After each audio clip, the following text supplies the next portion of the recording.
தருமபுரி மாவட்டம் அரூர் அருகே கோட்டப்பட்டியில் 1004 பயனாளிகளுக்கு ரூபாய் 10.81 கோடி மதிப்பிலான நலத்திட்ட உதவிகளை அமைச்சர் MRK பன்னீர்செல்வம் வழங்கினார். இந்நிகழ்ச்சியில் பல்வேறு துறை சார்ந்த அதிகாரிகள் கலந்து கொண்ட நிலையில் மக்களுக்கு நலத்திட்டங்கள் வழங்கப்பட்டன. கன்னியாகுமரி மாவட்டம் தேங்காய்பட்டினம் துறைமுகத்தில் விசைப்படகிலிருந்து ரூபாய் 50,000 மதிப்பிலான மீன்கள் மர்ம நபர்களால் திருடப்பட்டன. மேலும் இதுகுறித்து மாவட்ட காவல்துறை கண்காணிப்பாளரிடம் புகார் அளித்த நிலையில் இச்சம்பவம் துறைமுகத்தில் உள்ள CCTV கேமராவில் பதிவாகி தற்போது வைரலாகி வருகிறது.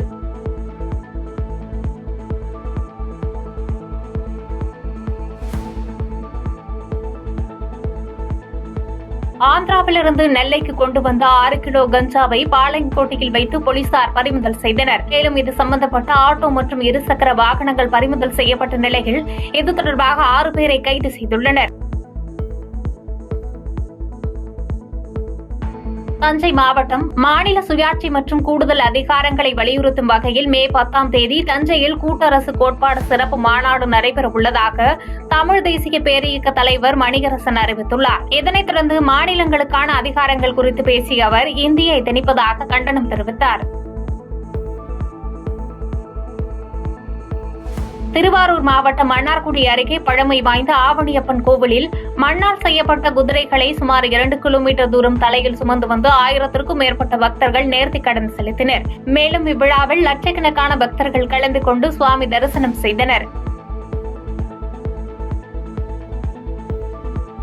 விருதுநகரில் வீட்டுக்கடன் ரத்து பத்திரம் வழங்க லஞ்சம் வாங்கிய கூட்டுறவு சார் பதிவாளர் முருகன், எழுத்தாளர் மோகன் ஆகியோரை விருதுநகர் லஞ்ச ஒழிப்புத்துறை போலீசார் கைது செய்து விசாரணை நடத்தி வருகின்றனர். மேலும் கடன் ரத்து பத்திரம் பெற வந்தவரிடம் லஞ்சம் கேட்ட இச்சம்பவம் அப்பகுதியில் பரபரப்பை ஏற்படுத்தியுள்ளது. திருவண்ணாமலை மாவட்டம் அண்ணாமலையார் கோவிலில் ரெட்ரோ பட இயக்குநர் கார்த்திக் சுப்புராஜ் மற்றும் படவில்லன் வித்யாசங்கர், நீலமேகம் ஆகியோர் சுவாமி தரிசனம் செய்தனர். அப்போது அண்ணாமலையார் கோவில் நிர்வாகம் சார்பில் இயக்குநர் கார்த்திக் சுப்புராஜுக்கு மாலை அணிவித்து பிரசாதங்கள் வழங்கப்பட்டன.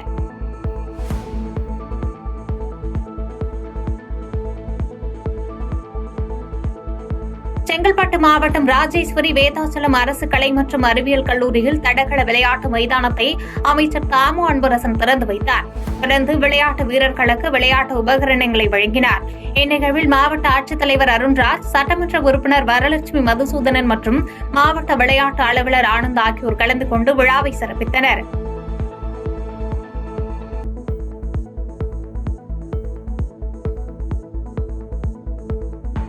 விருதுநகர் மாவட்டம் சாத்தூர் மற்றும் அதனை சுற்றியுள்ள பகுதிகளில் பெய்த கனமழையால் பல்வேறு இடங்களில் மரங்கள் மற்றும் மின்கம்பங்கள் சாய்ந்து மின்தடை ஏற்பட்டுள்ளது. இதனால் பொதுமக்கள் அவதியடைந்து வந்த நிலையில் மின்வாரிய ஊழியர்கள் மின் பராமரிப்பு பணியில் ஈடுபட்டதோடு விரைவில் மின்சாரம் இல்லாத பகுதிகளுக்கு மின்சாரம் வழங்கப்படும் என தெரிவித்துள்ளனர்.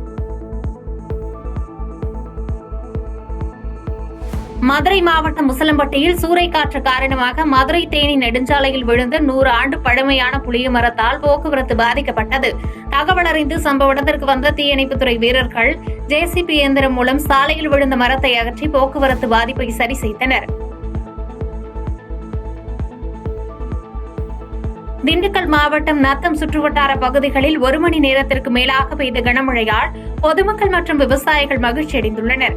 மேலும் சாலை மற்றும் தாழ்வான பகுதிகளில் மழைநீர் தேங்கியதால் வாகன ஓட்டிகள் மற்றும் பொதுமக்கள் அவதியடைந்தனர்.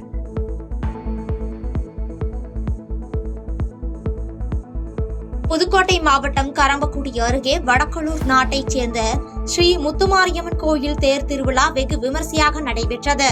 இதில் 1000க்கும் மேற்பட்ட பக்தர்கள் பங்கேற்று தேரை வடம் பிடித்து இழுத்து சுவாமி தரிசனம் செய்தனர்.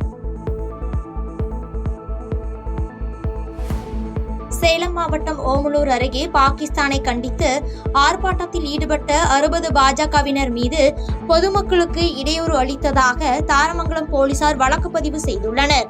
மேற்கு மாவட்ட தலைவர் ஹரிராம் தலைமையில் பாகிஸ்தான் மற்றும் தீவிரவாத அமைப்புகளை கண்டித்து நடத்தப்பட்ட இந்த ஆர்ப்பாட்டத்தில் 14 பெண்கள் உட்பட 60 பாஜகவினர் கலந்து கொண்டனர். சென்னையை அடுத்த திருவொற்றியூரில் சந்தேகத்தின் பேரில் மனைவியை கத்தியால் குத்தி கொலை செய்த கணவன் தானும் கழுத்தை அறுத்துக் கொண்டு தற்கொலைக்கு முயற்சித்த சம்பவம் அப்பகுதியில் பெரும் பரபரப்பை ஏற்படுத்தியது. தொடர்ந்து கொலையாளி ரகு மருத்துவமனையில் சிகிச்சைக்காக அனுமதிக்கப்பட்டுள்ள நிலையில் இச்சம்பவம் குறித்து திருவொற்றியூர் போலீசார் வழக்கு பதிவு செய்து விசாரணை நடத்தி வருகின்றனர்.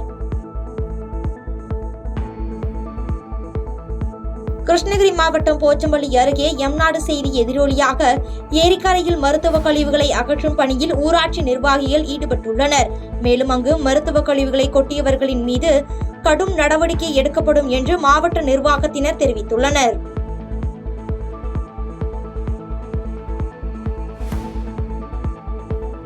கிருஷ்ணகிரி மாவட்டம் தென்பண்ணை அருகே நீர்பிடிப்பு பகுதிகளில் பெய்த கனமழையால் கேஆர்பி அணை நீர்வரத்து வினாடிக்கு 310 அதிகரித்து முழு கொள்ளளவை எட்டியுள்ளது. தொடர்ந்து 4 மாதங்களாக தென்பண்ணை ஆற்றில் நீர்வரத்து குறைந்து இருந்த நிலையில் தற்போது கனமழை காரணமாக அணை நீர்வரத்து அதிகரித்துள்ளதால் விவசாயிகள் மகிழ்ச்சி அடைந்துள்ளனர்.